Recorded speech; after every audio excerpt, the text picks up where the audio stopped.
A person's greatness is determined by their mindset.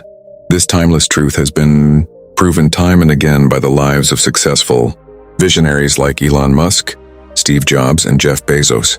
Napoleon Hill, in his famous book Think and Grow Rich, famously said, "What you think about, you become." But if that's true, why do so many people struggle to find success? Do they not think about their future? Do they fail to recognize their own potential? Today's story will uncover the answers to these questions and teach you a powerful lesson. Along the way, we'll also explore some vocabulary to refine your English skills. So stay with us until the end. I promise this video will be worth your time. Once at a bustling railway station, there was a beggar. Every day, he survived by asking passengers for spare change as they waited for their trains. One day, while he was begging, he noticed a well-dressed businessman stepping onto the platform. Seeing the man's expensive suit and confident posture, the beggar thought, "This man must be wealthy. If I ask him, he will surely give me a generous amount." Filled with hope, the beggar approached the businessman and stretched out his hand. But instead of reaching for his wallet, the businessman looked him in the eye and asked, "Do you always just take from others? Have you ever given anything in return?" The question caught the beggar off guard. He had never been asked something like that before. Confused, he replied, "Sir, I'm just a beggar. I survive by asking for handouts. I have nothing to give to anyone." The businessman smiled faintly and said, "If you believe you have nothing to give, then you have no right to ask for anything. I am a businessman. I believe in exchange, value for value. If you can offer me something, I can give you something in return. But if you have nothing to give, I cannot help you." Saying this, the businessman boarded his train and left. The beggar stood there stunned. He kept replaying the businessman's words in his mind. "I have been begging for so long, but no one has ever spoken to me like that." He wasn't rude. He spoke the truth. If I can't offer anything, why should people give me anything? For the first time, the beggar realized that perhaps people didn't give him much because he offered them absolutely nothing in return. That night he lay awake, deep in thought. But what can I give? I am just a beggar. I own nothing, yet the businessman's words echoed in his mind. If you want to receive, you must first give. 2 days passed. The beggar didn't ask anyone for money. He was too busy thinking. On the third day, while sitting at the station, he noticed a patch of vibrant wildflowers blooming near the tracks.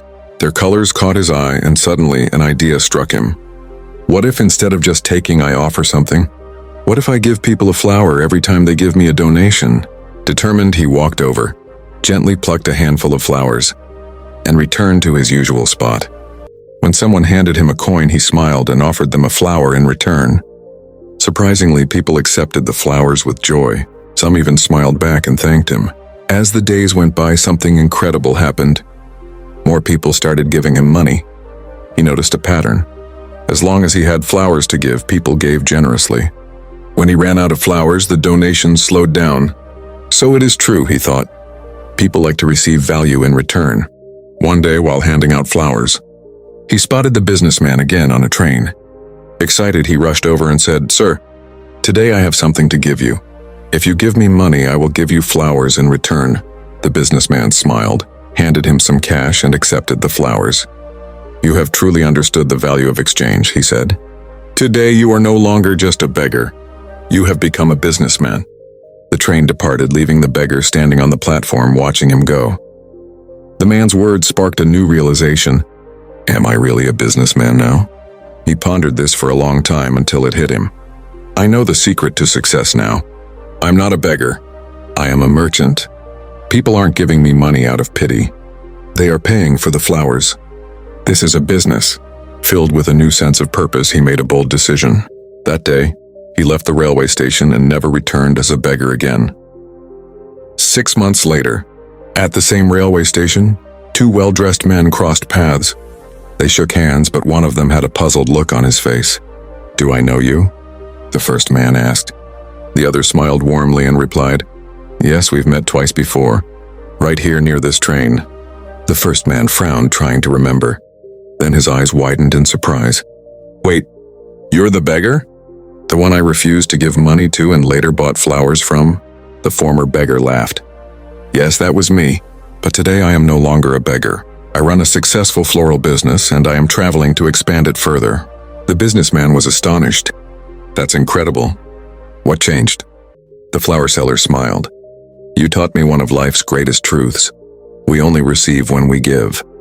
That day I realized I was never really a beggar. I was a businessman all along. I just had to see myself that way. The two men shook hands again, this time as equals, before boarding their respective trains toward their futures. Life is shaped by how we view ourselves. If you believe you are small, you will remain small. But if you recognize your inner potential, you can achieve greatness. So don't limit yourself. See yourself as strong, capable, and successful, because when your thoughts change, your future changes too. If you enjoyed this story, hit the like button, comment below with what you learned, and share this video to inspire others. See you in the next story.